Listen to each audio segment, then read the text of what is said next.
আসসালামু আলাইকুম, আশা করছি সবাই ভালো আছেন। আজকে আপনাদের সাথে আমি একটি চিকেন সবজি পোলাও নিয়ে রেসিপি নিয়ে হাজির হলাম। যাই হোক, এটা একটা ইউনিক বা ফিউশন রেসিপি বলতে পারেন। ফার্স্টে আমি একটা প্যানে কিছুটা পরিমাণে তেল দিয়ে নিচ্ছি।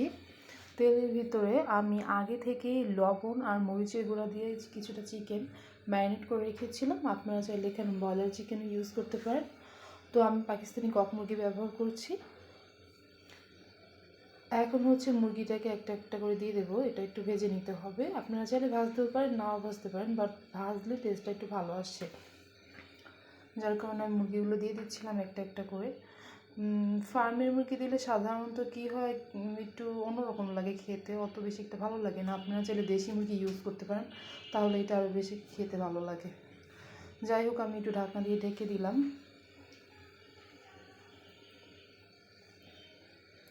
এই তো আমার মুরগিটা উল্টে পাল্টে ভাজা শেষ। আমি যা যা ব্যবহার করছি, কিছুটা সবজি নিয়েছি, শীতকালীন সবজি, মটরশুঁটি, গাজর, ক্যাপসিকাম ইত্যাদি, পোলার চাল।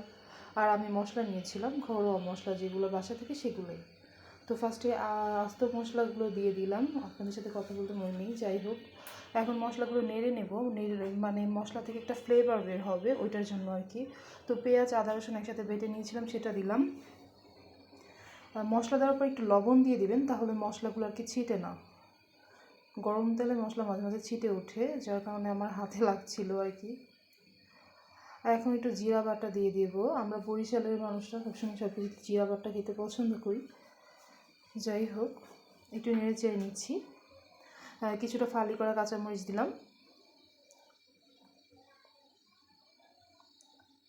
এখন হচ্ছে টমেটো সস দিয়েছি, আর একটু টক দই দিয়েছিলাম, ভিডিওটা স্কিপ হয়ে গেছে। মশলাগুলো খুব ভালোভাবে নেড়ে চেড়ে একটু সামান্য পানি দিয়ে কষিয়ে নেব মশলাটা আর কি, মশলাটা যাতে পুড়ে না যায়। যার কারণে আমি খুব ভালোভাবে নেড়ে চেড়ে নিচ্ছিলাম।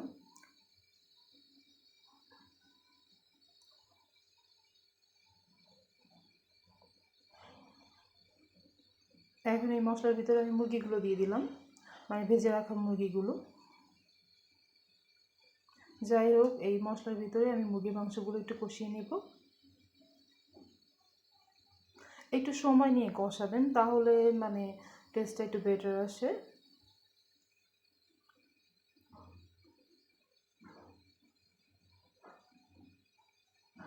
আমার মুরগির মাংসগুলো ঢেকে রাখবো কিছুক্ষণের জন্য। ব্যাস, এটা কষানো প্রায় কমপ্লিট। এখন যে সবজিগুলো আগে থেকে কেটে রেখেছিলাম, সেগুলো দিয়ে দিব। শীতকালীন সবজি এখন বাজারে অ্যাভেলেবেল পাওয়া যায়। সবজি দেওয়ার কারণ হচ্ছে এটা ফিউশন রেসিপি, খেতেও বেশ ভালো লাগে। আর যারা সবজি খেতে না চায়, তাদেরকে আপনারা এইভাবে খাওয়াতে পারেন। এখন সবজিগুলো দিয়ে একটু ভালোভাবে নেড়ে চেড়ে নেব। সবজি থেকে একটু পানি উঠবে, পানিটা ওঠা পর্যন্ত আমি একটু নেড়ে চেড়ে নেব, ঢেকে দেবো একটুখানি। সবজিগুলো লেগে পড়ছিল।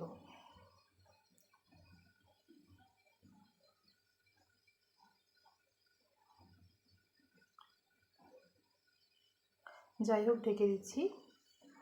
আমার সবজি থেকে পানি উঠে গেছে। এখন এখানে চাল অ্যাড করে দিয়েছি, আমি পোলার চাল দিয়েছি। আসলে এটা পোলার চাল দিতে হবে, অন্য চাল দিলে ভালো লাগবে না।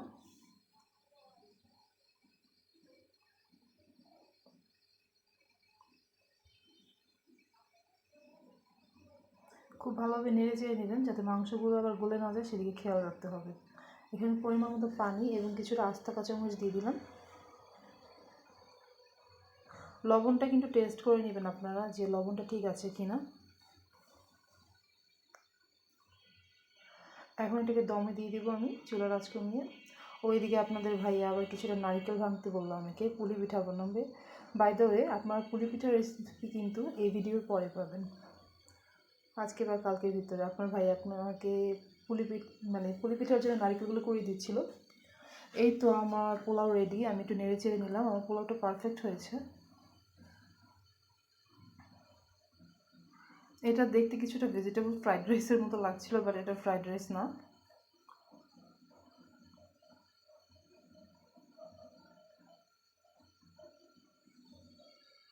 এই তো প্লেটিংয়ে চলে গেলাম, আপনাদের ভাইকে খেতে দেবো।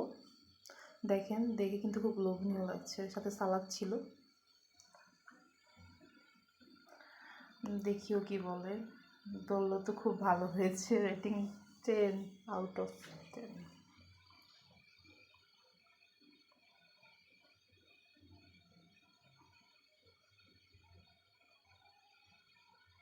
দেখতেই পাচ্ছেন বেচারা খাচ্ছে। আমি খাচ্ছিলাম, সাথে একটু ধনিয়া পাতা আর কাঁচামরিচের ভর্তা করেছিলাম, সালাদ আর চিকেন পোলাও। খেতে কিন্তু ভীষণ মজা হয়েছে, চাইলে আপনারা ট্রাই করতে পারেন এই শীতকালীন সবজি দিয়ে এই রেসিপিটি। যাই হোক, ভালো থাকবেন, সবাই আমাদের জন্য দোয়া করবেন। আমার ভিডিওগুলো ভালো লাগলে অবশ্যই লাইক কমেন্ট দিয়ে পাশে থাকবেন, আর আমার চ্যানেলটি সাবস্ক্রাইব বা ফলো করবেন। ধন্যবাদ।